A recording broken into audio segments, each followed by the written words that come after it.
Busia Yamoadwe Zeba or Coastal TV, Jumeza Yashe or Kasa program or current affairs programmer. And you will be a Asia na person fan summer Okuchi Okobemo or Manganum. And see in any business so Yamoakaba son Kozeba or Kasa Jumazedo. And there you want some brina neighbor Uncomo. It is them repumno also Botuma Bakayan. Then you know Yajon Crab for Diabetes or Mangana, Croy.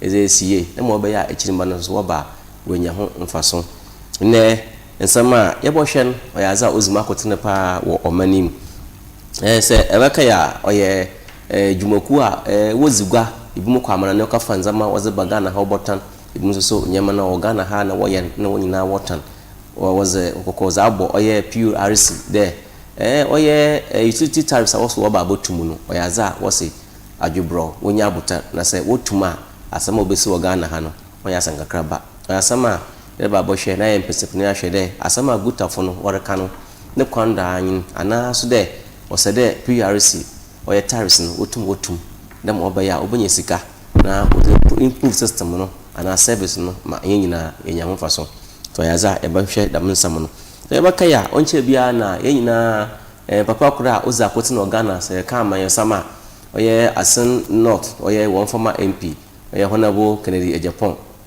obeka nsem bi de sem people for wozini ho agora na no nkofo ne party for wozini ho agora nsama obeka ka za fa won ho no obo hoi won nyama egu ho magana funna we hu de oya za MP party no wonye onche bia na oze na mase obetugwa na nne ye sori ya na asem bia anyi ho anso oya oti BONSU na so no MPP nyimpa mapa oya za owiskale ye otumo support MPP party no wozikasa emu no so osende wa ko form wa ye hwehwem wa ye consultation we izin komo bebre na akona da ho de oya Honorable Kennedy AGYEPONG base movement wa te onche bia no wa base wenyim na osona ko election 2028 mu e bohwe den da mensam papa yi da masem yo kafa no he na oza botu gama ne wa ye kasa bebre ogana he e bohwe na yaka no so no ho asam AFARI hospital ya military hospital ya owo ya unsansama bebre na wa ye accusations and counter accusations bebre na wo manim is a minority funo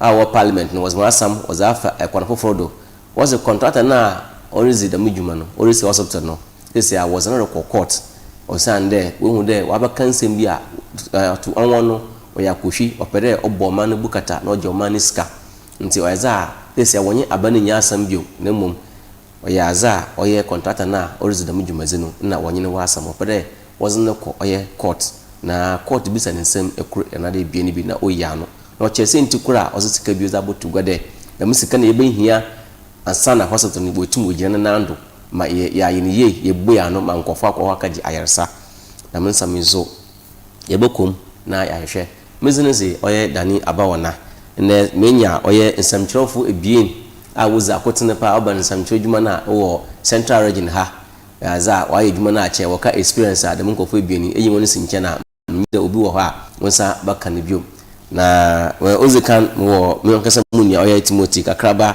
NYANSAPO ono onye Onua FM na Onua TV na onye ne yadwuma na yankasa senior man oye DC KWAME wanzo oye samchoni osanso ochro book say better social media bebia ne book no nam ho o say Fatherhood into the author of Fatherhood advocate another yanka de oye advocate for fatherhood nyina no yaza bia yebisa ne sama kro bi na wa kirem say okade fatherhood a bia onche bias ni ezi Father's Day nso na vem no fom na obekirem ono advocate ma ejenumi abasam na owo kafa ho tenyumbi ebe said nyentna na ye wansampa yezemo na ye share discussion na sa onche bia eza homatofo no batugwa esembri dema na afre nyenya twetwonkomo akire wa adwen wo dwumazini do kaide dwumazi oye kasa dwumazi ya hye a yezre brown na enyumbri biala nti nyentna na yenye discussion yi men sembre ma mon kwana mon kama babu jofo no akwaba na yenhya ase na yempesepese mu wo ensam dizi asa akwaba yenua let's say yakoba no ho ya be high fine timo I didn't share Chakra. Unia, and I show Unia. We know can as also Unia Yakrana, or you win on Anya Unia. This in Asamo Capa. In your logo another me agenda must be the Nantu. Unia, or Nanya Unia. Okay, Timon now Kaba. Yeah.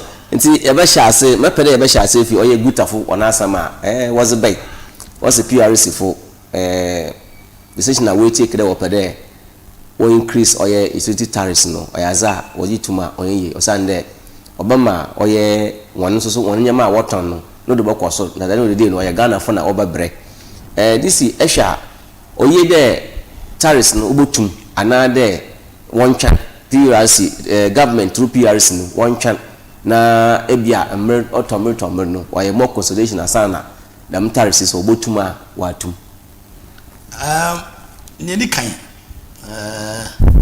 PURC do ho some to bibi boma it is both an economic decision and also a political decision yeah is abase sai the CEO and as the executive secretary abase san board members on my power no abansa wom the about interest even though it's supposed to be a regulator. But I say, yeah, no, most times, no, in a man to moon, here, regulator, no saying, see, a shema, nema, establish now boy, and sabi, you patronize Nema. It has a political decision. But, me, most times, and as about 90% of the time, take me as a person for Tunima. And they tell me what to do in the favor of the utilities. At our expense. No, I can say when the purpose are all the same. CD volatility, and I say exchange rate issues, what kind of the fuel mix in the generation of power. No, there are 3 minutes I work. Say enter wash one. Say what two. Say be ECG for now water for minutes can that run. Now the question is if you something I buy alcohol. Or more. The question is, have you had? I said, there's almost 3 months. Yes, review. It's part of the IMF. IMF can say some review. In the 3 months, I review within the last 8 years of MPP. And the Saba. And maybe Mama or quite another by missing there. Too much. The question is, have you had an appreciable service delivery by these utilities? If no, then they be anything say too. Near one. When you later met me, first time for say, I don't know to Mama and then Waji, tell you that I say it's become a norm. But I just had to do a few things that if one GUTA for neck, and for some more point. Masom can say, is it now more than a depreciated only by 4.18% between April and May. And inflation is across to just 3.7 from 3.4. Get it? That is about 0.3% increase. Now, how much petrol super about from 9.3%? Now, this also about from 1.7%. And the GUTA forecast, so inflation across marginally from 3.4 to 3.7. Now inflation so drop. Inflation drop from petrol drop from 9.7% to and percent. Now this is about 1.7 there. And then that day on Muntina, yeah, sure. Like I said, yeah, to Kenya. So automatically, I was saying that tariffs and so can so. And the same part. We maintain. And the argument to handle with inflation is fairly, they say, or stable. That of course only by 0.3% points. Almost it is Professor say infinitesimal. There's a much then he has over two. The requirements no be any GUTA for na adwin say had the command to man can you. But say the increment is marginal because insure 0.something% na can about 3.something%. But I feel say we cannot always be increasing tariffs in favor of the utilities. And an answer that I'm not going to much and an answer. Tuesday. Good. Udu. I can come out do women's opposite. Tap be a pie. And I should look for something we are not some between so. The waste that affects ECG and affects water company. Or they are able to account for. Account for no more because there's too much waste in the system. Yeah, must waste in the project. Yeah, there's no waste. Let's not say Even so, big companies, corporations use a lot of water, so to more, so they can even include the people and pay less. It's all complex matter. Indeed, I'm even say buy more than my still relatively stable. Inflation relatively stable there. And what sectors for never boom, never affected. I'm not utility, but never affecting Yama. Because the middle, I never quite about my idea. So I'm making sure say never born very relatively stable in it. I think it's a good focus. And whoever are the government representatives on the PURC board, if you have to push the government's interest, say, at the year 2 year 2, Gahuno said, but the first second for the come out of Dampine. The year 2 year 2, Gahuno said people begin to pass on the cost on to consumers about Sabah. The one quantity, before said, good for small cannon about. Okay, and to man can share and say, yo, and to man. Oshana nsafi timo efi de utility tariffs no or de wotum ana de or de wogenda ma wotum so a abaze na obeye wo oye Ghana for on asetenam. That's it. We share PURC, Public Utility Regulated, and the Becca Commission. We want to there every year piano. We to be share. That is ECG and water. Ghana water. Na waye nhwehwemu kakra. Na PURC no wona adwuma yin de. Adwuma titira waye no de. We gina ma aban. We gina ma yan so citizens.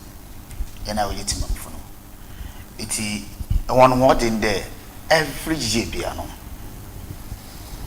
Or the one sa utility for no. Asia 4 times na wash on the problem no and one PURC will list to the government na government so ofi there when yamwana and then the yema Ghana for no nya ye use consumers no yempe bibi mfi won ho. It PURC for no young cofa one which in a film. It is a utility for no abano one ma go ahead during the meeting which she and you pay you to my PURC for Montum Famba. It PURC for young cofa which in a film. But before PURC for was sort of out no wait abano nisusino. And sana wonso waji atum whatever no so no was steady terrain just a krona nkasa Ghana for no inyama pure offer utility no whatever yamo kwana wonfa ba on ba hang Ghana fana what I say so now on the PURC for no before wabaji aban ne hye na atum no wonso was steady Ghanaians no ya no ansa no wonso wadaba now PURC for Ajatum. Wadaba, that means there was a stakeholders meeting. Rather than Minjin did there. Sabana see a play to light and water ma. PURC for water more no sabi wabanance. There is a board. Meetings are way. And some of them will conclude this figure. The yentu mana yentu. So there was a stakeholders meeting behind the scene before answer what the baba. Now, a baby said there, Ghana hana yatna hano, and ye biara no, afibia bama, yan to kanium, another ye 2 mana, yan call records kakra. We share 205 2017 2020 2021 and 2022. A year on record records on it PURC one makwan. Emma then abana wo ina wa betene di ina 1-2 abazentia. The one there was a COVID issue ne be by. Nti abana hu there amanfo wo ho ache ho. Nti ma me yentu. Na Ghana fo na so what did to me there and watch it on to them. Mamma Famba. Now, Abaza now, Mamma, utility for no water and a usage no obakara obetu ana this kind we shepe one reporter what the banner what they say PURC there one more kwana Ghana funtua na inflation fuel increment now fuel increment or patch the generation usage na non for use in what of fuel more because of fuel no there akoso now say usage in water wakada menya me support me nia DC asema wakada we need any locals kurada obetu makada obetu and brother said that one review ni interest chinchina no chinchina say upload review yes review ni trade yentina say hu there has there been a time why downward review mpa oh yeah and I make there there has been a mamos years no now to this year na here kanu me cafe baby menua this year kana okay government buy it if for wash he be when they you enjoy you know you use car especially fuel no dey asam cedi no to the dollar no akofo stable what you say so with this Trump issues na adi e buy na dollar na another difference abem phone abema quickly waba abana se maybe abotu is it period ni joma aban ojama yara so I'm saying there abano all right there was all your review but e be said there phone no ko for me na enjoy no kakra na okọ no adenti na ntumi nso yana ase awon toba no nso yana ase sisa awon kira be nso yana ase fa kakra m kwesho na sa so de ho no e de brain what testify there sisa ye kase nyama mayete ye na be di de nyama mayete and second susuluto mpemfu bu bia be de what say about insuluto say say for me as for my den insulute senior productivity and production e be kosura mo obobota de onko fuma the whole day Friday Sunday ban 7 hours into telling do do na wo be outside yes so as a government you know so sit down and see that ade amede be time na ye wo me no etisen e bobo meeting mam for na it aban so I consider the margin no e dia mesban yet mam for no insuluto ifum so yede oyeten o de baby ba bi mo be nya daily 3 times a day po di po na oyeten ebi mi shedem ye kase ebi mo da na ebubu ebi mba ntum ko school odo kan yeduma nya sika doko ya boto light ya boto ebadin insum all because of what fuel inflation akoso inflation head na akoso ye be create inflation wa ham we always depend about the foreigners and obi aba testify that try me issues all okay no increase the demand so as a government no timamfo na wo somo no e ba ase na pede de bo ho nti sa GUTA fo no wo ka no wo chechirem e ba mo work ni na da me support on se aban tariff on one ka de e katena asa chinchina no only two dabi yes what's review it is a review ayeyi na wo kira ba Ghana fo won kotokum ya ebi mu so won mo kira nsu lutari wa fo sabita frecho nsu olutu ye shede light kakra so e ba enjoy that TV kakra prepare the quarter show yet 100 Ghana only 2 weeks inti ya sa so ya batum ne chedo 2 weeks no ndu inti dani with the mass Malaysia to me no aban on sansan na adwene PURC for the me won efi some no won be ma mo as a we mediator na we withdraw Ghana for na aban sabita freche consultation na won so we ye na won pe fu kakasa no Ghana for no kakasa no we tuma na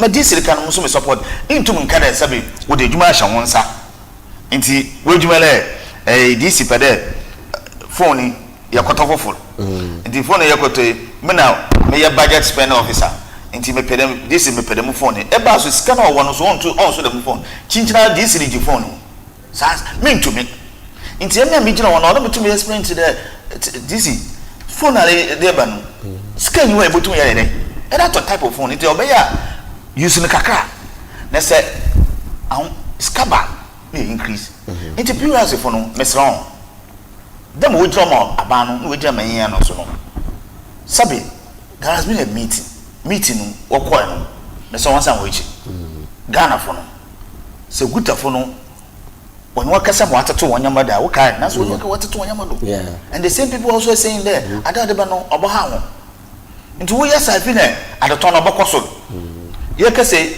eduana dodo ye di rice fufu dam cassava na di ye di benku food stuffs ebe koso kosha agro market komankesim kaswa sodro information you have this at the GUTA the whole rating the whole system radio be our office the information be what our platform no then we started increasing the and check bomu say ade ko bomu de eduana ye to ni na be koso but nsusu to nti meto tasra e payfo no won say matimamfo no worker at this time around the who to light in water dream hu de sabio system ayo misisi ano onkoye na esha abazina obo prompt them potential increase was the 1st July no was baba electricity was a 3.49% na water 0.85% na minority for our parliament so MPP minority was what say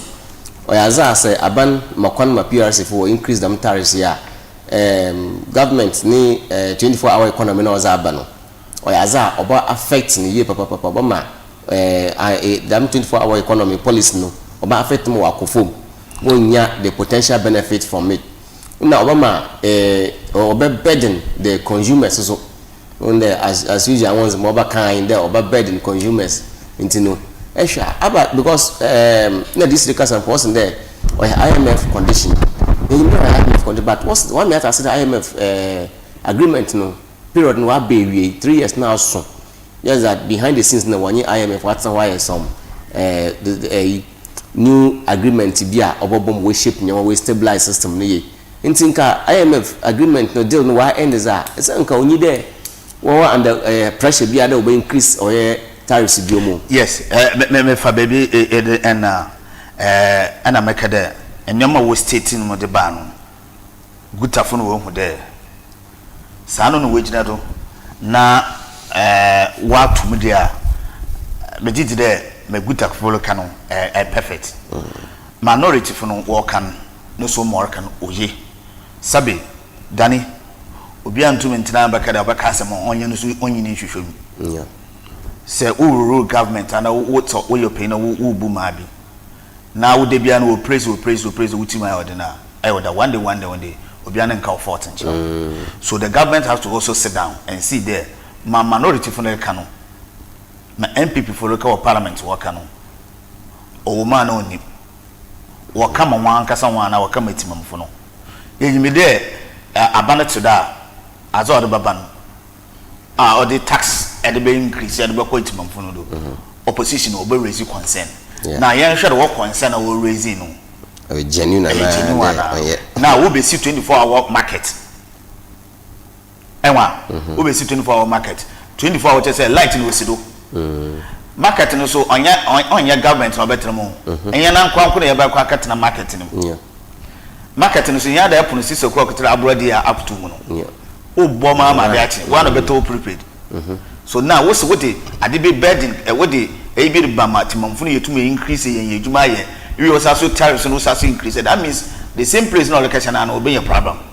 So the government also have to sit down. What I say, even though you see Jana Watan or your mandatory there, about up to me 4 times in the year. Kotebia. 4 times. Tafi and all to Mukoko for. On your they were reviewed before. Yes, and to more to it, that's it. We review 4 times yet or so in a year. Another able to into mobile belly budget too.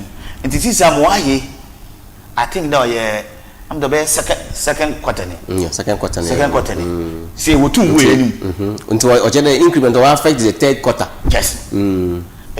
Second year enjoy if you are work 3rd quarter, that's not last one. It is just the 1st July against the 3rd quarter. Yes, and it is my minority for a canon.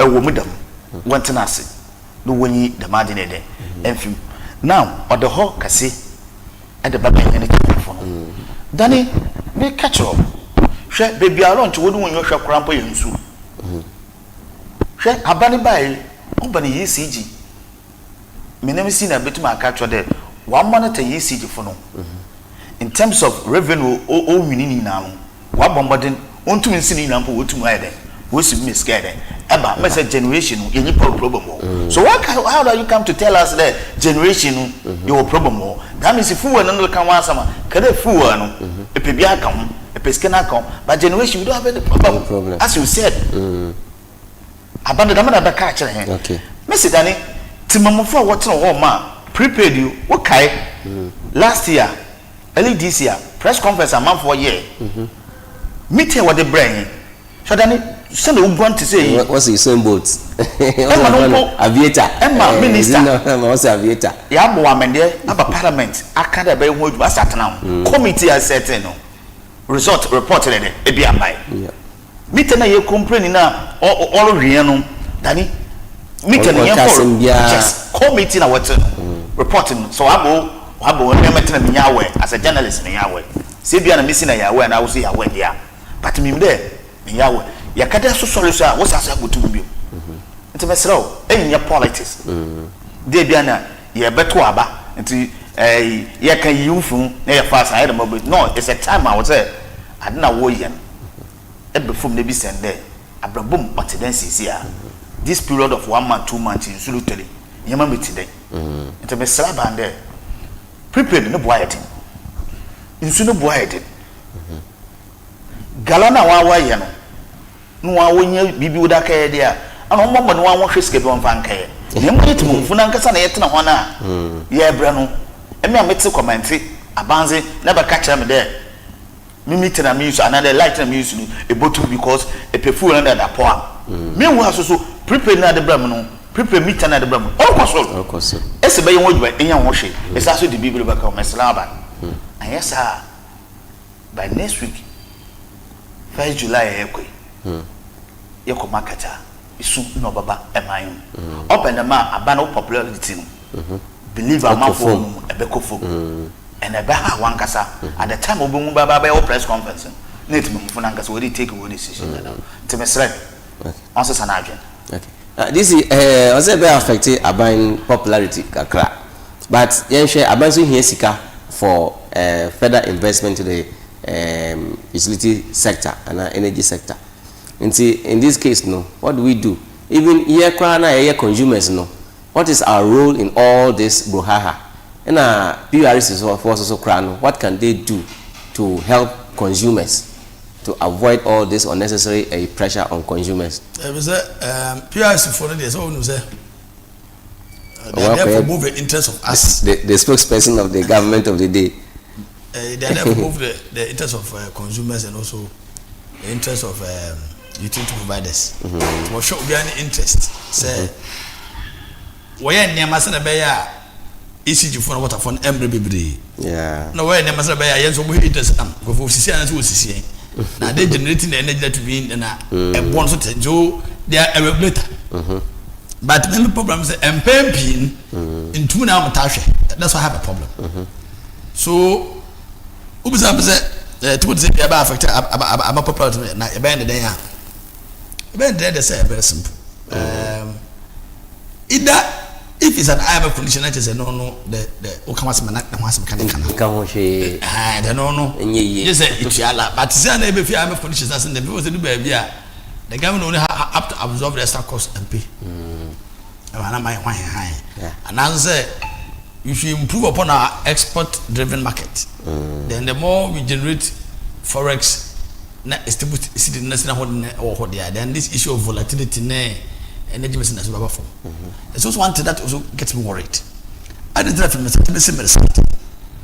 you took few and I took farm. Now you're going to produce a refinery. No, no, our fuel needs for our generation makes the better cry. Oh, you're crying and to know that mix of energy imputation don't know how happy. Every matter and Mama Barbara when I said they want to find a way of letting Central Oil Refinery to see how they can refine Ghana's oil. Now, it doesn't make sense that you took oil and import fuel and petrol, or because people are saying that it might want Qatar. I don't know, but Qatar been over by so. And I believe that we know what to do as a country. I be buying na you high. I buy to why you don't want be say something if I saw be full be more pen na e bia ye die bia no be wa bo be sentiment kana some there. So what distance should be we should be able to solve them. About pesca no but say man ko for chon be it will be cool to unpopular.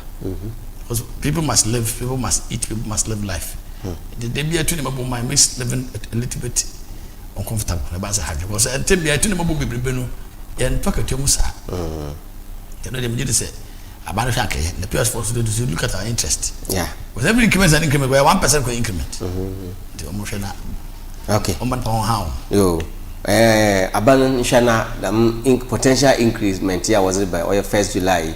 Nkobe ya nkowontun chando na muna dodo na reconcile the impact on the final consumer na oye very great. Ebakada percentage ni so na so the way ankofo fado na we take advantage we increase nyama no onka ye papa mfamma enyina na onye aban kora nje bese PURC fo na onye aban nyina de ombomos na utility tariffs was increase no nka wontwan kakra na ebia so we further consultation among the consuming public na among for so hu there oh abana ye hye bi ma we affect nkofo one life positively na say we tum wo utility side na on the nkofo won complain bebre anado bi ampo nkahwe in the meantime no e ba stra there won twan kakra ana wan so wadwenche oye oden if there adamna ode woye na anade wadwe foforo ode etum anyi enche mayema ayoya aban panyifo waswati 05082068460 05082068460 onya homatrofa ebotum na afrena as one botu nkomotwetwenem na amayansa aka na de yate wadwenche muguda amnye oye DC KWAME kwachi ono oye nsam chironyi osanso oye outer ochro book ekado bi outer ochro book intefa na ekankana ebenya nyimzi bebre ewom ono oye fatherhood advocate ntino na makare bebisa ma wa kire ebia yebo wie no ebe wa kire nyema bi concerning fatherhood na yetumi atase anaze mre papa mu no eba friend one on one na nyina twetwe nkomo on ne advocacy a oye na ne sentra oye dam enya oye Timothy KAKRABA NYANSAPO ono oye Senchonya oye Jumama oye Onua TV na onye Onua FM nti won na enbri ye won twonkomo yezi nkan ya hwe oye GUTA for what's in there ma PURC for 1 oye TARIFF na this ya pede ya hwe oye asam ko so asam no onkon kadada de bia na foforo aba ababata ho oye dam AFARI military hospital ya owe o shaasi wa ched mfi bebre de bia ye kade se aban otedo oye project bi na se ori free wa o de abana foforo wa aba no obomozna na otuado dem project no oye sande timamufo na obenya ho faso nanso it is not in the case of oye dam AFARI military hospital yi sansan bebre na wa ba manontifo na wosedam aban sedam obia oyisin there oye 90% complete. It's more than 90% complete. Obviously, it is even about 68% complete. Or the reports number or conflicting different dama. They say the minority for what's in there. When you abandon NYANSAPO, is a warrior nationalistic or a patriotic. Until over a contractor of Pedro Bagana for you now Bukata or Ruchakaba. Second was a bit of count now. Waji wezi. In the mintinu was another court na quarter from a beach him saying tra on Wabakache Ghana for the project no obey here. Sikana osno obehia zaye oye dam project was a complete project no na wa chirim na say oceaness auditors so wo hwem na wo hu de origin kwara na no ho so ne mum say nsam ore kan so ye no kwara na say Ghana fo no opere obuya obu ma na bukataza no na mra no wanyini nzi is there some year manotifo akai oye nsampa ana so de o na nsam no we bugu wondo na either or divert attention no me chance me setimo no manotifo asama ore kan obviously there when they item or divert attention because when they some na work can obugu wondo because one kasa won new york in the Japan back there for 8 good years I want na abanimu no hospital no ntuma ye ho hwe nti obenda na wo ka de 1.5 years obi abatena do 15 months per 1.5 years na esin there hospital no onye ho adwuma onwie nti no eri edede man kofu na at there onbo no homozen wadi nche. Okay, Medasi, we share this AFARI military hospital project here. Because I have 500 beds. Because 500, I say, obitum AFARI in Pabe 500. In Pibia. For the 500. My from man penyimfo. Beds. Yes. Yakadama impana no impana no bada mpano to sina wadase eti worship project from 2014 now. I think that this government will have not started. No. Okay. Yes. Atamus na brodo. Kufuo na mana kufuo na brodo na dam ehinu ozeba ma onyi dam foreign consultants no. Work into the agreement no mo nska. Be pre-finance na why in the form of loan. Na government no we tia with time. We tia ma oye dam financial institutions no. Nti wo ma wo hwe asase. Nti oye na oboduru oye mampanyin kufuo no do. Nti on na o share process ni na ase. But that Amos na brodo no na bibia to tom. Because in the beginning no na was Ashanti region. It was called Greater Accra region was wenya asase. Na was called Northern region baby wenya asase no. Finally they had to settle back in Ashanti region or AFARI. Na da minti omo o chere kakra. Nti Amos na brodo no was asase there. Worisi. Okay. So was started Kufuor Atamos Mahama Nanado Mahama Abebim. About internet year condemn project no. Ni na area o share Confanachi Hospital no. Ewayama. Se na nse the man semi amba. Nche ye kasa AFARI hospital. Nche ibe rezi krampa. Nche ye sisi abia. Abane buy na small patch ende. Already budgeter as only budget no onye. This is a policy government edaba. O say ma wo budget ni mu no ono na memaye. Ento wo hwa nansa o de kokobo mo a ni ministers na CEOs in there. Asama onye budget mu no ekọ na so obi bisa wa. Obi so pe road e wa kwachi ase ekrom. Ba wo hwa kwachi ase ekrom asana south no so oni na make no ma sha obodo ma ye wa pina ka so pusha bo oko program ni na sa yebo dress no pe hona ogina wa sha bo no so many says na make be so the reason why hospital no answer me okay abaye nyina ye gbogbo ye nyim time oba start minority for no wodi se also waka or Ghana for because wa betina bem woko esa adna wa ye no wa ye ne ye wosaba into so wosaba project in once my working also can be from abra pitu mi no ekọ wan ekọ scene ho into also try that by ye e ma no hu some the same thing you buy into so wunya na aba no or kawa megidi de onye bone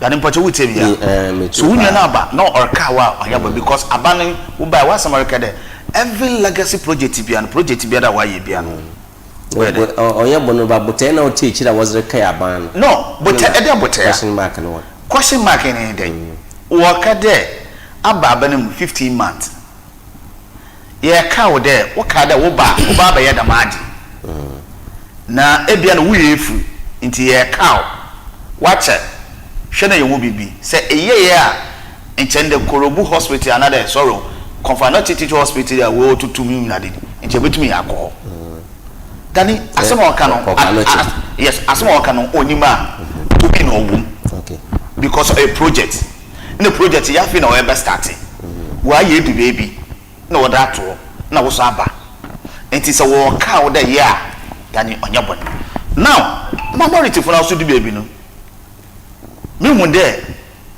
wan kasa so wa afu because abatena bem 8 years project ewo ho aye kodi baby dane bacha witi ma aye kodi baby wo ba na project wo contractor no nsem no after mahama no e more stop we also by the auditing why ya tin asat na wontuba ya den wi so what to be here it's a sad issue over the way value for money it's a young kan wansem bia tama wo kese obi mbaka yes 15 months abaya ba botuma ya bibi dam enti minority for no and some of can be so on yan oyi nemo style o project no work asam no abano so to the on dintu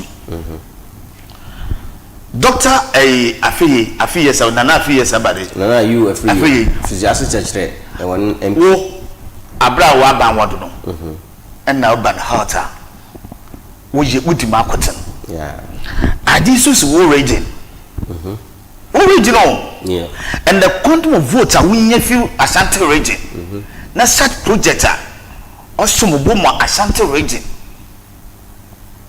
na wontume ndenyim dem da yemko yana na ban poti yemko na yenkre press conference wo na ba no ontum nyem bibi ma montum aye efi abane mo na oba accuse obia chesa na kaye politics na wo ye but amemedin there sabano onye ne budget mu for this year require meslen baby situation e dunu de on mata sikibi olo audition e bia no on friendship no nye project hwedani de bia masama me komeso ye wasofo bia sofo bi wabo na kala fine pa sofo bi na mo na futu na abrante bese no ho fan afia kwa sofo na wabo na kala no hey your boy hiri baba bobo ya 1 hour akwaya no ste no ho ntan awofo no fa na no wani ko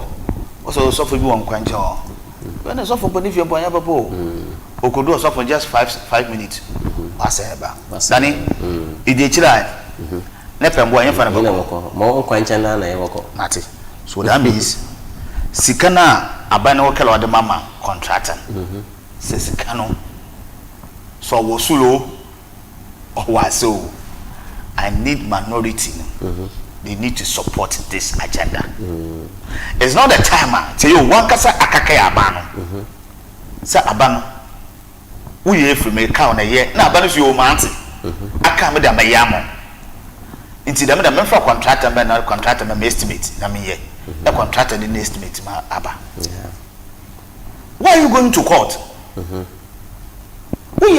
we are ranking member of what parliamentary select committee on the health so who will to me there about 10 and what friend parliamentary sitting no parliament though minister we need the sector minister and the contractor one bra committee ni issue one we are your one said who exercise your right as a parliamentarian it will all right. But to say the whole court, is it? Whole court, you know the court process. But also, actual project and asset. And why open a way yard no? Why so court? It was someone like no. Also, contractor was no court. Contractor I wanna. Also, we inflate costs. We inflate to costs and wanna 85 million. How much them? How much them for? What was someone to the parliament? So there was about 38 million B. No, you all right, yeah. $85 million. Very good. Scanner was so good. Very good. Now, may I kind there? Member betting now. Contractor na we see it then. One woman a contract. Aban. Yes. Into we see it said that we will kiss in court said. So we inflate figures. One into figures no the one or G2. So then it one or G2. Oh, you say government of the day, under the Ministry of Health. Into one always. Or say government no listen no the patrol. Yeah, no, so you would they don't create. But going forward, there will contract and make it soon. Yes, someone knows this kind of trouble, but to Homa Bande, the Muscana. opere wo wie project na the miskin na oboso no asema America no contractor na we see ni for them or the figure na about to go do ya the miskin na which one man kabara one na approve akabana obo approve ka sorry to say that me figure na we go one obo ya government enti contractor no wo ya dey kesi unu contractor ni su na betumi esi ni there ejuma no ya na bi onye ni ye wa giska no na onye then potoma atasa abana the contract number DC is be end about 1 year ya twa 2 years contract ni abana otum no de oje contract ni fi so so ya de obokaw now contract wa can estimate edaba abanu sa abana wa aja atuma na wono asem ya citizen wonti asa wono wo so le issue the minister the government no by going to court na contractor no who kisi contractor the figure no de ba no okoso the abi said scan wada amana the question abi said the first one the buame scan wada amana maybe so scan wada amana scan says still on for na ban or can someone please scan channel say yes on it is a kind of further explanation scan owoso na mo mo na be chechem the reason why sika na ene akoso but say wo court na kesi contractor wo so na se dey abani ye adwuma yon nti abani ye adwuma da miss court na oloko ye yeti ase da asam court dani dependa na obi wi asam no isi DC abani nya onya hospital no na form Ashanti region ana Ghana for no yan kom no abani so dey go raise the miske edam contractor na isi course no was so it is a course no was so there also protect the public funds and now wa brother no who protect ya because they be a manful politicians which the politicians was iska nanso be hwe na one na was iska na nkasa wo ho bi na contractor dey or jiska pum was a free abana ho nanso so bebu be bia asofo wa be no yeah it is abana semester I don't 150 na abana so best spend 200 and 1 tiasa all right there kwa abana ho aban e pacho adi yenso ya ye checks ye checks na do 200 and can obi obotum do be 160 nti be ya wo so hwo but to taking the third party what the contract na no on start not the estimate number na was one na yen ko quarter e dey asem na me MP or kemisran o yimembra e bia na o yisi size ne right on the parliament ba yenso ya tena ni nhwe enimbo atase into one san echi no nko oyesa jidina Ghana fo wo jidini mu de wo kwen no wo kwatwe na adwena abana adwena jerma project no obayen wa so baka da na chede politics na le wi a wa so the stamp project abechi ntimesrem so wo baby no ka abana won minister on parliament on sama no mba parliament wo no be chichirim emma committee no sene there contractor no that means contractor that means that means contractor period what man mpo bia what this come on ko yin untum ko intimesren na memesu metum akan okay DC sir osi Eurojet invest abra MPP wo ho no dem contract yela osi project ni na cost ni $180 million was a year abanado no wo no in excess of 21 million oji da musika no 21 million no the free abano abra nkonyi da oji sisi ai de osanso ori ye biom sisi azin mpo 85 million nti wa shine bufu nda mintinu ozoro ko court na wa kokono wa ji da musika no make sure abano nto da musika no mfama enyi de ebia tsema Timothy de kano onye contract na origins kano na ebia onye obia ebia wa benim na wa collaboration na origin da musika no at the expense of the country another what you say over okay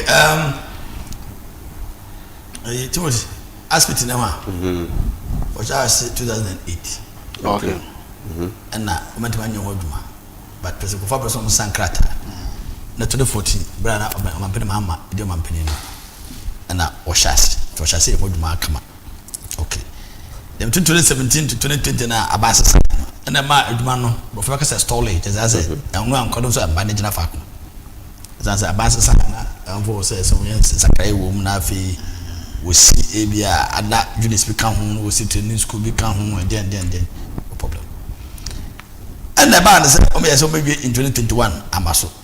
Never so maybe in September 2025. That's last year. And so Amaso. And on the Minister of Defense, the Kasa said, "And pray the Abaya Kanawa. Neither my dinner. They be a Kasa, men pet Cassidy for Sulusu. If Dr. Ayo Four said, that's why it's the MP. They are there to do the oversight. Yeah. They say if the defense minister, like I said, the defense ministry, like I said, the oil man say, "Yeah, man, $85 million." No, very me. It means almost 98%, like only 2%. Therefore, $85 million to me doesn't make sense. Yeah, it's almost half of the entire cost too. Because if the money is 98% done, I count 2% to be completed. So $85 million even to me as a layman doesn't make sense. Yeah. It's also for the contractor to go about the problem. Tell the person to call now. Overcome what's the call and do? So where's the matter? But his argument is that we need $500,000 to complete the project and not $85 million. And so another development. No, that's what it is. That's the argument is making. Okay. Therefore, you got to be $85 million of $25,000. Oh, and this is where the process comes in. Oh, the Bible says, "Am I from person to say AGB?" This is the problem half of them. Twenty. Say no one never pardon and say no way I do one. Cabana is a project. Mo Penia. Wabama MPP.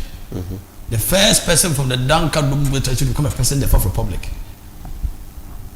Before. The next one was Shassi. That's another back in few watching. The went to Mama, so you have any more. Went to my name, when I said $500, you couldn't raise $500 to complete the project after. The years were in power, and there will be $5 million. Is it even 2021? Amaso. Now, yes, maybe 2025. Amaso. Went to me raising me after I open out what the young person. He may have a point. Say, yeah. No, even person will be a bukata. He may have a point. But one politician told this way. Some of us, I mean, say, "You are me. Yeah, Mama said." You don't believe it? Yes. No, not believe. Somebody said, "Person Kamasa was a for the first time at Tomaso." Do I more handsome to Okun and watch 98%. The second largest military hospital, yes, I'm on my Ghana. For even 2014, but yet, man, yeah, I chairman for Kopanoche for Kasa. And as and when project stalls and delays, the contract sums varies and the variations. A more variations, let's get a person to come. If a project yes, the same. Natch, I'm for bombs of the demon. So, but so we say. So, when the young fattening school count, never be a quota are not a fast for veteran count. So that expands the project. Now increases the cost. It increases the cost. Was another part of the original design. As I'm saying, a cabal. But for me, so you think the contractor he needs to come and explain further? No. Maybe was the MP can take the contractor to court. It is the MP as the minority. I detest the public show and commentary. No one catch it. You want to go to court? Go to court. Don't come and do a press conference and say that. As much as we and when they have no court, and on this, but what that one is unnecessary. But you see, I'm for no home, no, my I do Bama for commerce. Because I ask me to commerce there, and that's AFARI. That's a balance, because I'm not a chassis. I was like a project, be a Pesama chassis, as a tomato, not a man who could be as an identity. Again, that's a problem. They are German in Tumpo. Nancy had a opportunity to travel to Kufuria. Oh, quite was a Kufu for our house and if another outcome with him. And now, this at the moment, and the mayor Koftown, account. Maybe, but account. And don't do that. I've heard the 81. Oh, baby, who said land, no, for the also I just said land, fast land, and once you see when it be, then I come room. Now, one boy say I had that 8% upon a account. None can't have no baby. Sadly, say, Jay. I can't one in Tumpo. You go to some secondary schools and you find projects built by previous government. No, not previous government. Even part. Project is the project, the project Mama Shasi. Assuming Mama loses office and the next election, NDC wins. About one was a project Mama Shasi, and then this person will come and over. It doesn't happen in Boris Court because it's for the public good. It wasn't happening. And you know, say obi say ya mo pe contract omo kasa de be ma oba award no monye bibi efrim entina omo ba we ya award we are a developing country contract in here oba award bi cause in tumpon na me ko kwa yenyen ofie man table kwa yenyen de you award some contracts size we went na ma supplement akaho supplement $200 million project I say 5,000 you see only 1,000 something $270 na so ayedi and people for papa dey you bechu it is basically when to be and show project no so for something and we wanted to give the project out for almost private partnership la ya anye besi waka ho to over $250 na go down the drain the friends are men am brother be but the best person Mahama said no what is experience as a president a vice and another president no one put when you support in Ghana the best na say $500 and power aka say bro sampa once a year not 8% completely there the best na that from oh hell na sabi asra for so sentiment to aspect ya on Ghana for after asra aspect Ghana for na ko or your son the so again from what but the politics that gets me angry, gets me upset like gets me angry the man no can I some kind of kwame so no me to na ya gene nti ba ba mu je wotwe na djuma ho no wa anye na wa anye after be about 50 months also ko man pressure it's upset but no so just my person amanye get it 50 months also kaso ya ko so mutumaye so yeah after I get for Japan dey before there but that idea so be a big dey ba yan so so enjay it is in our constitution the fact that be 90% of state policy chapter 6 it says aban bia ba ejuma be ya so so no ye unfortunately but you to say here national policy because it's in the constitution. No, I feel that but is that makata be am kan wana na confront see am my own say be so tumbo wa adisasa kuyayo bambo apomodin kaba kwa 5 that is education and system so adisasa bambo kuyayo sikasam ayersa and ayersa health so these 5 sectors of economy for the politics so I think that and can be brave say every is for entrance no mun to say Ghana have any pa within the next foreseeable future anya PPA e be this into akwa be kwata o man be hema no so to obo obo Ghana ma Ghana tumpon dia o mun trust say health education economy agri security e fanya manyoso o mun na adwen ko bankum so okay within the next 20 years say the person pom de need say the person kwa samko the person ya de chance samko pom de samko na wo push agenda to be about you measure you by how much you're able to add to that policy because the idea is I'm starting so company politics and I will say university that we will say regional hospital that and expanding way that kind of this to be honest with that was that is what is in their mind of course young come from no man come from this are pedestrian politics enjoy o man and ababa from community this is it baby it's about continuity and then it be politics it doesn't help our cause then the best president man be but the say the jawana that's all the way they need that's one don't bother no piska na for aspect enwi never masrafo it is for our own good but the maybe another you do baby akwanim be abro about 50% be between you no on to no nye about to be win ya any project that ya won win hard we to kwan na be say say some people focus say year of rules good so na traveling from Winneba to Sodu kwane nya Eastern region those areas Sodu ko na fa na mta ba man pipi some say it is kwa manye no na nche from Sodu ko Kofodua oti kwane nya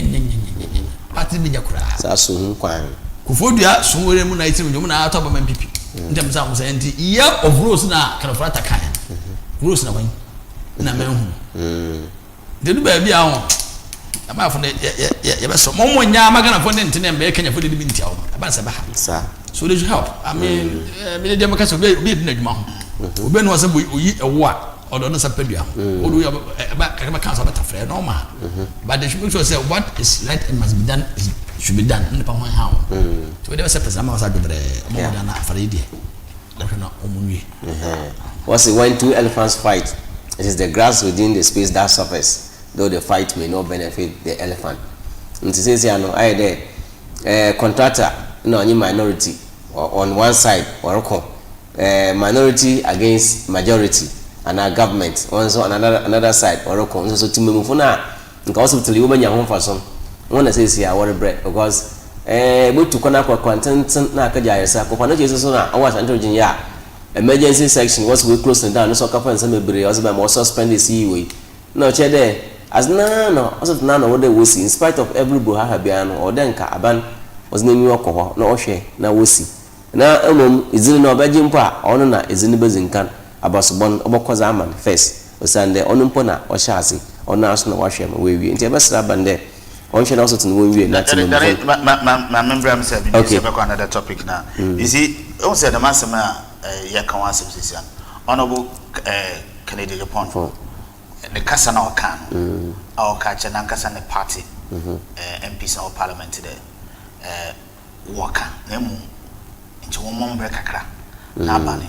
To go to raise another way to march and agitation. But the time is wrong. You see? We other way in our politics. Yeah. And now, so, yes, shall baby or Dr. Nana, are you afraid? Is the person I want.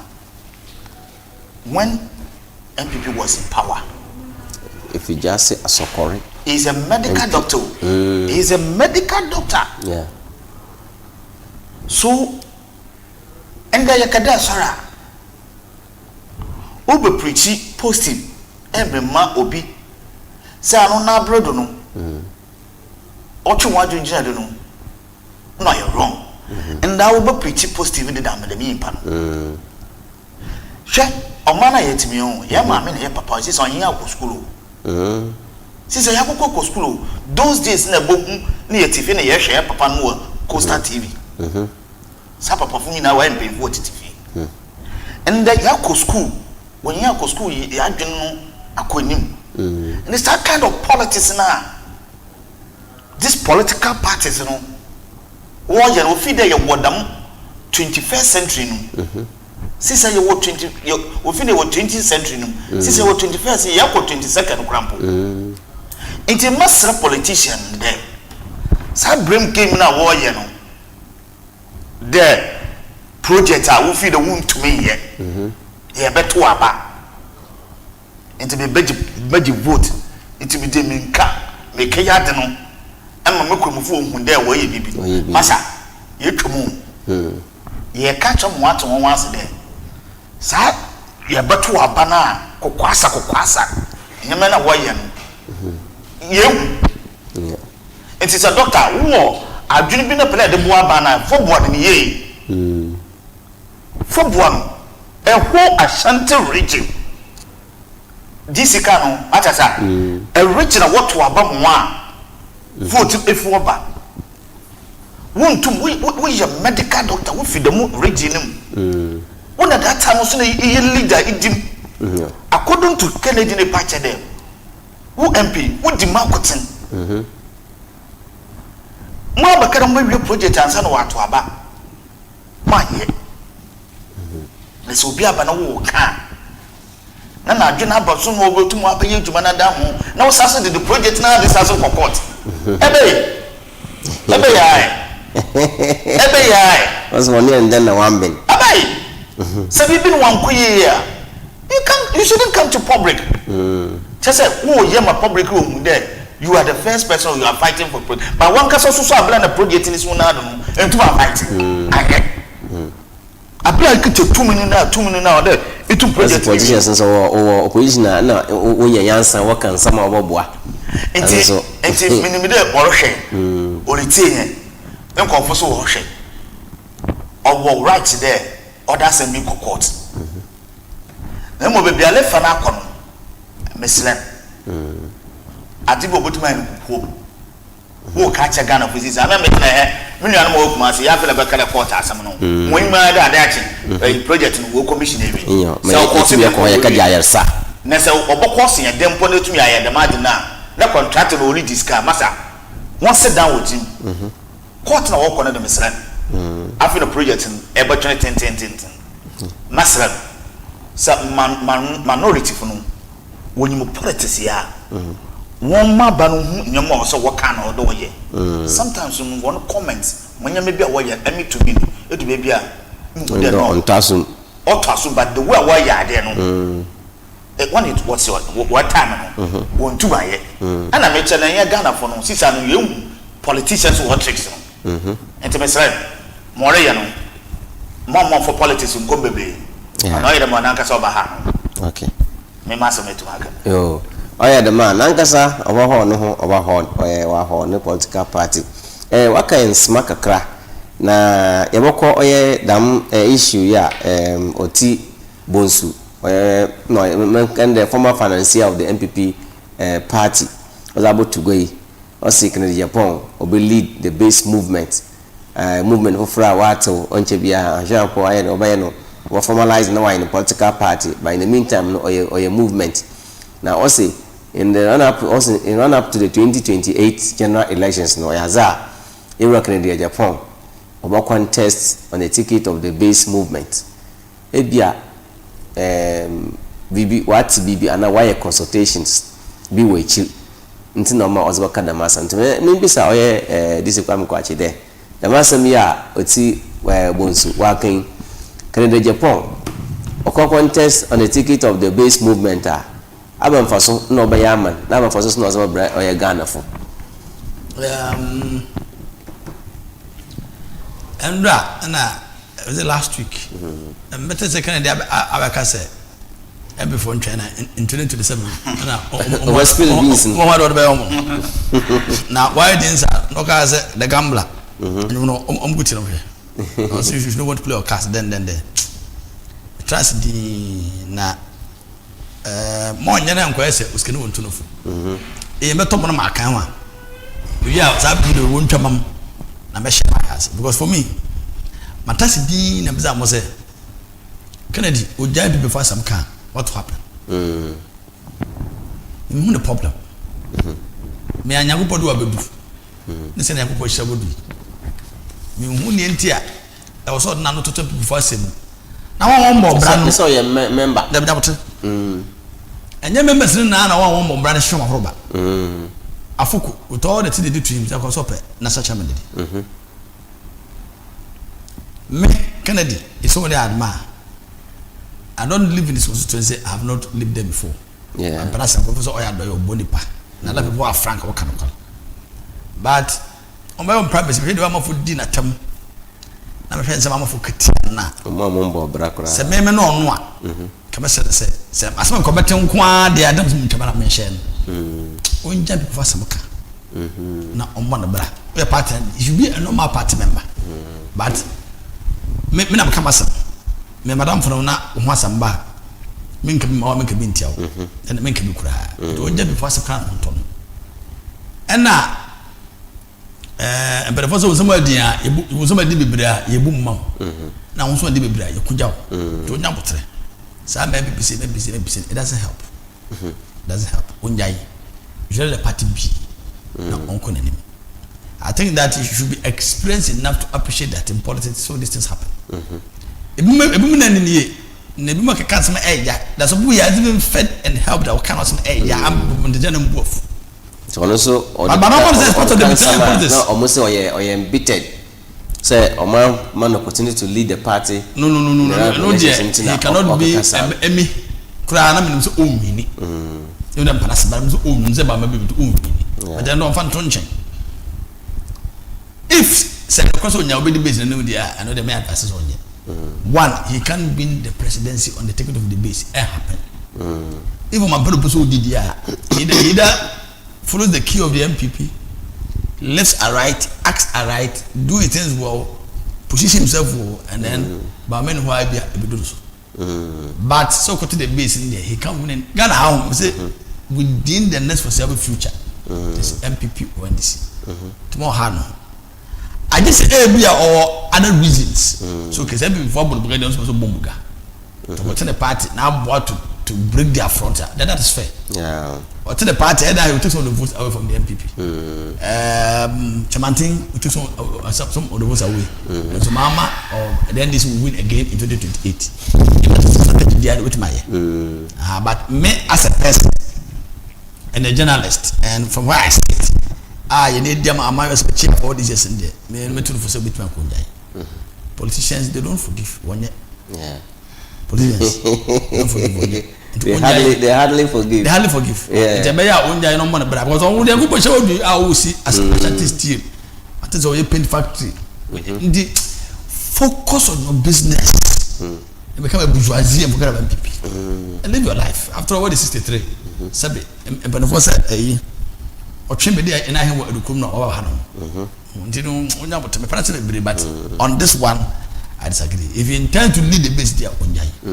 But you see, the last one is that the question is why? And Penafo said, Bank a papa and your credit. A man your phone and a man your phone. They are found internal size cobbles and a party things on. But in the what you do worse things. Oh, because on Janjas and I can't know so no opinion. But party for bit by your down. It hurts so much that you are able to forgive. Because of Ocean Kala, one bob. But you be your party to this process. But before that, it comes with the territory. Yeah. And a man of Tomadias. You should relax. A party member. Don't come to. Yeah. No more bra. But only a more with my bomber or more. Won't you want to the bay? Because I never video be able to say, can go, so I saw more as a bar. Yeah. A neck meeting.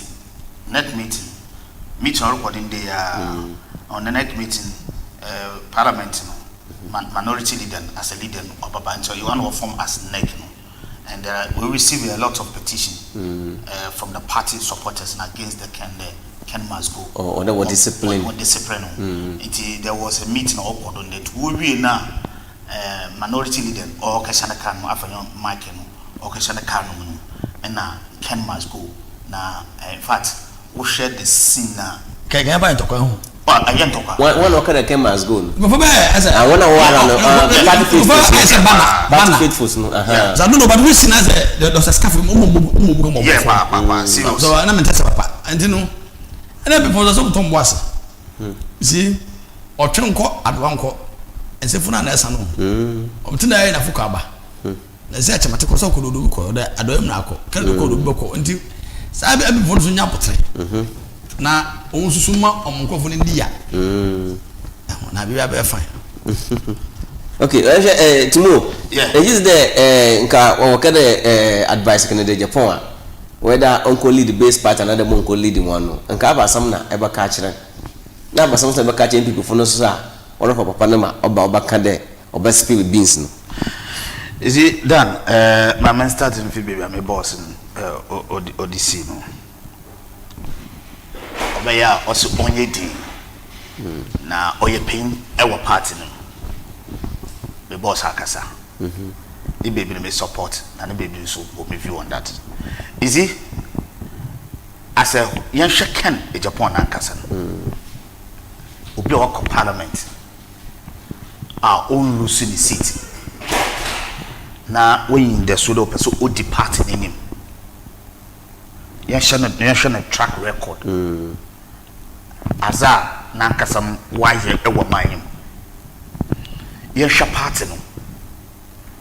Kennedy debut or car or say, nay, ye why ye need now, the casino baby fit body, party either or join. And we'll make sure that, and for so young a party, we'll make sure that they or they bought party members. You won't call football, when you are party in a world domino. Afakwa, no alcohol. You won't call football so ma, or more too. And I won't call football so. Will be jump call for be no about party no about the party. What shakana or you will be within the party in terms of financial no or you be a partner de na akoma obo pa ye yes inti such person e wo party ni ma hwenna kasa ni followers oyi n'enyim na opera obo join party over I can tell you me na ya word baby me feel ba na ye and one na fu party ni wo party no fit there party eyiwa enwo kesi baby hwe former ministers we now go join about it Ken why? Because there is a beef in the party and one person grant interview why a lot of interviews why Ken the reason why you now do not put up party no which any come just say party no and configure ma who could have support the party now who you mean say the party no which one ja no waka from kofi bia who feed there one more than one idea overful so the media obaba be lead the party what election will lose party there when we say election internal election say baby woman will lose it in the baby no so to make instance there are a lot of issues here what can go any masa and one can be ain't your papa no but we no more baba friend there yes and also can be put here na some no yes yes honor rekade insane o kaka no odu baby o da yes okay bi ye dem no waka we ya supporters na here ombre no medi party ombo na da wonya abotre afi na okatra ase why na abrabo mi we baba support wan kada ombo according to him also baba now so party it will power na esako which na rebel senior a lot of issues of set in. You need a leader of the party to stay affair with the party. Issues on issues. Mayanka no comment people the leaders, current leader of the party or MPP. When you are compared the NDC and the MP, the kind of leaders of our party, I'm not such a is the fact. Where is chairman? Chairman of the party. The chairman no one fun. No one fun. No there. Saka yes, fair vice chairman. Buta. Our yefa. Say Buta says ya or act bia. Waba Kasa. And then Oroko. Secretary. I don't know what to feel quote why a comparison. Chairman, you were said to attend this, you do party the only mistakes war and some war, but the leaders of the party in Ankasan. People are saying there, we could do one party, one person inside. Into one more election walk in some baby Abba.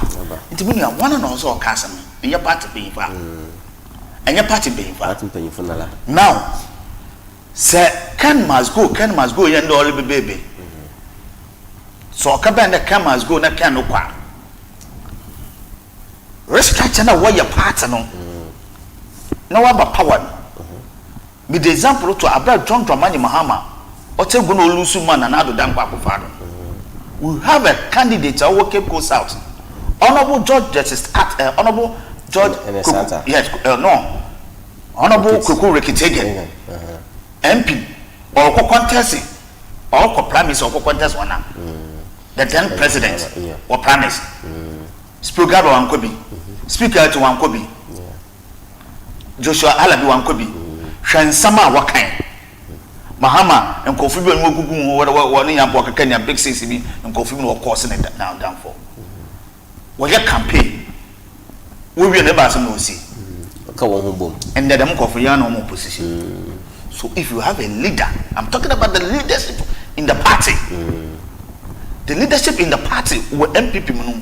So why a crowd that were restructure party no about power dama. In fact, what is happening in the party? A real base. Or there were reconciliation. Very good. Reconciliation. Why? What about Central Regional? In some baby bar. It's a party candidate, no presidential candidate, not about me. Or we when walk around only people bring out Kasa if the elections now and Pamona, even more than watch on. Okoyako attacking the Numina. Yes. Now wasn't then someone walking. It should be within them. But now we are attacking those and 7 people to go. In the but me aba ne nchen now onye bezi nkomo for a possible returning to the party actively no ono nsam ekwebe na ono akache about me ono also tuga which I think there and then also the there is a beef there is a beef go ho enwa ante make case do a Kennedy must go no Kennedy akatse no ho no is nankasa ne view na adwena oboko so beto party but MPP should be aware that abra Alan Chamantoli film was uncle on yashi have MPP party sisa no wo Alan Chamantoli camper wo radio there instead of no be obetu mu aka wan kasa won asempo no support party was support the ruling government no chobo MPP our position no that is it also bad you want to because you are fighting for your party there o party no nya akonya oba banim it's of you to put the government in check no you are rather attacking another opposition party it's a politics until Kofubaka there oche there ebia the spokesperson for the government of the day yes and it's the reason why they don't want MPP to come to power yeah what I say no that is their agenda yes. That is their plan now who won call for go party no wa catch won no leader no do when you musu or respect no Alan Kojo Chairman or respect no within the MPP party current say Alan Kala ole besisi ya obi enu abakara Alan wanje mama papa o won call for one walk from call for radio the TV that will preach against the new patriotic party who free then some work no obi o ketna one table didi a MPP ne mo bia kwa movement o ketna TV no we anyina beto anyina asero what you say but now if Kennedy also no free party anymore it is going to affect the MPP party okay Kennedy wosika Kennedy will resources when it comes to their party young finance young push party we were Alan Chamantin so no what about we Alan is no pose back MPP ho MPP phones no ho pa on the on rushe and America there Ghana for ebia ngofo budget do kan ngofo budget do because of the MPP party ntina wo budget no ba say otu no ho pa say and dam goodwill ni na no nye obia no bakra oja MPP party na chief na wa boss Dani ma we sisisia ma ye sisisia ye ka sa Alan Cash ne party mo worry ye no man ya ye invite one about political show and some waka instead of one about one as obayen what support the government or to no condemn MPP no it's going to happen the same thing kind of one they are going to have the same effect so can must go no and mama yan wa dwen there we push kan mo akọ and one person ayobia he has the base I'm telling you the truth or was supporters youth no within the party na won for wa bon focus or to point the no kofi 1 2 3 some ma bo na ko nso obonidi ubi se na obonidi say dem kofi na won je party na chi na bo nkezi na chi o say on do wit that nyoma kan woni yanko brabode it is that nyoma kan dem obutu akare orije party me na no akọ support can me na but what I'm saying the current situation or one partner why ready opera power yeah this can must go this no when you have good leaders within the party it more water down that is it abra tonto mani maham olusu no sasiri bebem onya party mpanyimfo a wodi bi mo okonyim o contesting okro ye ne o man no show o man kwofo no show because onyim ne track record no ye now ba omi akowolus wakoto aba wasaso apicking onyim ne track record obetuma ye so what you have to do there you need the leaders are obetum gina party nim na dan wotum nsam olokodi nyina no ene wa come down ba leader wo ko choose no obetum decide 2028 election obokoi every leader be obetum sin wo party nim so ntuma nka party na mboma obayade NDC no waka nda we use word bi restructure na waya we use word bi resetting of the country no one ankasa party no wa bla waya one reconciliation we use word bi okay what I say now what a committee na what no report na the ban one fan ejuma MPP party committee why report no wa hemfa now Ken you be some so or the effect by party na make us ken ofi party ni ma obi obetuma aka tro there Ken ofi party ma won dey effect no boa na bibi ogina no na na ankasa 7 na no so no water okay where is coming from no water Ken or the MPP party me nyina adwunum na mo hwe bebia owura offend Otibonsu George Otibonsu yeah obo party no sikasam everything na ne yanko kana na bebi no so feel bana masa ewe you be ka Otibonsu din kan wana why the baby na wako wakati no party yes ewe you but it one eyehu one more modern yeah na the kind of leaders are want to abantam I hear them can if party ma more her party no within the power ala no kura na was on here hwe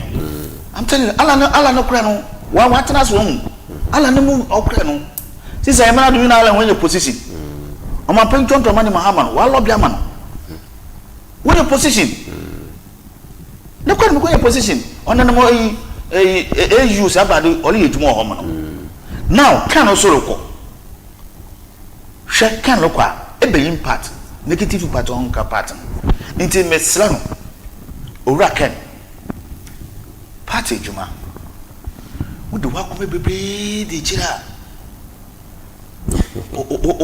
anhwe ne ya obenya problem ya wonsem be ya no koni na no waka ya no koni na no waka na out aya watu abenewi ankasa morba no ayo yomu we leader nkofo de wechi nti se kasa boys na what part we de wechi no obefim that means part no mo se no enti mato tasre obi a Ghana da na akomodo mbebunu da na akomodo opado mo adwuma na mu bebia nsam no kono mesle ndo aya botwe moda ye ni bia wo party ni mu no okay ana ujafu kan me boss kan so wanka obayede but on ofi do aka but the more na le kan so na no more opponent more chances will keep the man missiles yes at the running time no we want somebody will you see a campaign you go fi bombo you see against work coincidence ha more the lucy until the time your timer a serve man a per se serve man na se bibi nkoyi you have a right way to channel but we take Kennedy approach there the kind of leaders our MPP no you see how you know also the kind of leaders our MPP party no he doesn't trust them yeah why obetuma akadam obi otum di nisika de bo party ordinary one de bo party na bibiru kodo no ntum o chana de no wan ya wura o chono wa if you don't hear effect meto tasre MPP sa petition na wajin ndey we are ready can must go trouble is war party office where meeting no wo petum no kana fo pere wo hwe won nyama bi ni wodi tum ye de ede mo so wo koda we de ma mentim ho asa dida kana fo ewo wo mu ewo ma Dr. Baumia so sase ba no sa gidi no obokọ osande pe bia yiwa obotum abon mo abapa power ntimi so advice ka kamede ma Kennedy no yo untenable okay on for the right channel me any grievances no until we can channel untenable na on for right channel na the grievances in some of no obotum oza to go this year so some them never can ozi on a come matter no mama kan de benefuse abe ne do mana ne papa so na akokon so ntakra na mane kese yeah on to repeat is benefuse abe ne dom ne papa na akokon so ntakra na mane kese kano e wo say self made man but then ya MPP so abo no mo akron intime me send say onya botre he cannot be bigger than the party that one is possible but onya botre na nema onko yie no on party for nanka the party for na sama ha no onka na dwumro na personal issue be do atam be didi watam be akase tiaw na say no dey personal issues on personal part nyane dia your party members na say be mo da kan kwase match na I want to do things in life okay so free party member na nya because on me ka say after the election some be say no so no say party man no MPP ni do nya na say party be jai olusu you support Baumia it say na be ba na say Madam for say unya aba support the base party then means that but any more because politicians sometimes are principle. They speak from both sides of their mouth. Yeah. I don't expect him to do that. Until party so many about then they are pump no, it doesn't happen in this course. Because some pump former general secretary, some other party also about in the 20 campaign. So who's the here? Because it is one man one vote. And you need everybody's vote to be especially when in the position. We also don't want it. However, and also say baako for so this mu na me yanka. Discipline so here. Yes, it must say omunya botana na nkara be bro. Na if you be see. Okay. Timo. Yeah, Kasa. Yes, sir. Yeah, Kasa na Henry Nana Boachi. To a national organizer. We receive a petition. Address public in the party in the petition. Wasaka to refer to the party discipline committee. Wasaka petition. Yeah. Warfare in the court discipline committee. Okay. Now, I believe the Opia or party more or such an agent. So 70 petition about one day. Mufi sending panel on Yadia and Andy Bibi and no petition Embra. But almost an overcast. This can must go. Ebia no yan agent, Ebia local. So this thing started coming out. Intelligence when you say can or be power. Yeah. Can over to my intelligence woman there. Can must go no a bill for this camp. Just a 1 hour pala wapam. Into them there. Messu be fat meko. Mr. Party painful. We NYANSAPO. And some will say in this abra warrior restructure and answer part of power. No, here in Pokro. Speaker Canada. Koku Rekitega Canada. Speaker Canada. Import Canada qua offended. Professor Joshua Alabi. Let him put on the crowd. On the point some okay tell Mama Fazi. It's a new Mahama Bao, but one position. The bank of a Ghana Commercial Bank, GCB. Yes. Mahama, you lead the party. GCB is already. Yes, you lead the party based on what the party. And every party have executive or still the affair of the party. You are just a leader. So Mahama cannot say there, remember the position will be by force. The party are wouldn't at the ban. That was 60% say about who decision be taken. Yeah. So they all came together. See, I know what and I'm a boy. See, I know what I said about when I'm one table.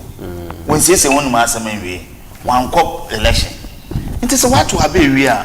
The time in all day, party no which will be a canawasa.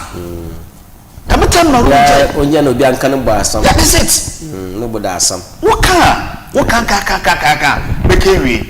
There was one day Pokemon Canon Massam, put us some Kanisha. Wafa, a juma for the juma or Yadamono, or better than Obayamo. It's about to toss a painful. One more queer. No be an canasa. Now some must work one can ye, non fat. Ponibiamba. Never met the can. At some worthy party in ma. Obey me, because party than Akumodo. No, so open order about party.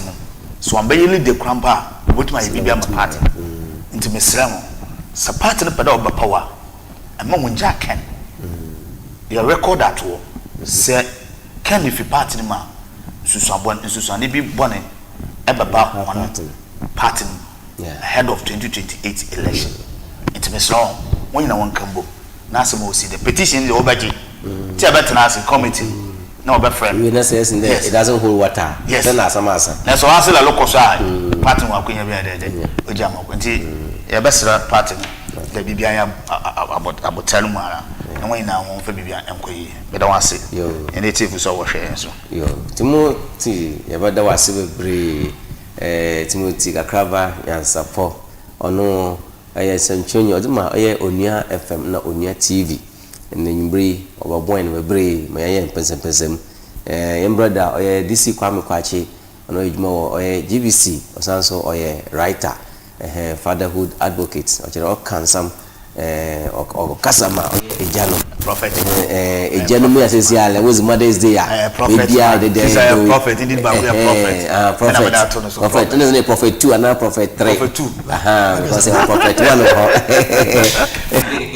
okay that one that into no Father's Day we are advocate no when you support from the likes of Timothy Munazi then you know wa boma ejano so wa hye na nya nti mo ye nje na akotin ma onko ekonoma ejano me nyina ye bo ana onkoma ejenum na yenso so kwaso yenhu hia yeyemo so na mamefo no waje entertain na afa nze nyankofo bi te this team na so okoma ejenum za no ya za pa tomu no ena abo chunkomo na yehu Father's Day yenyeshi flyer kwabo ye bia maye onu nya sam flyer kwabo ye bia maye speeches gotin na wojutwa maye aya sam nso ba na maza Mother's Day on the guy nzema yayi ozema na maza oyansa nkaba mbi muti jalo so nti onhwe na Father's Day no ye ni ye na enyina ibosom pepepe nti nyame ya adom ya discussion ni na wie nti nzam nyina besi ha yamu bo a ochina yanyi nadmofo baba be hia nzu ototo bebrebe effect a ozere ma oyetimemofo abakọ na ebe foda da nyama nyina ne do botwa ma yesiesie kroma obiela ne ho atan sensuta manfo da one day ma wada watu adwum wada boko wasonjem no edawude ma na esuro na esu yorotoi da ne botum ebu atowodo anada bibi anada esu ne botum afọ enam kwando a ensuro ochina yame aduma na adumfo abaka yensa na enwura twetwe nkomo na ya hwe kwana ebe foda ina ebe bo ma omani Ghana ya chireman ezesiye aha na ezi bibia besi mizenze dani yame aduma ochina so ebehia bye bye.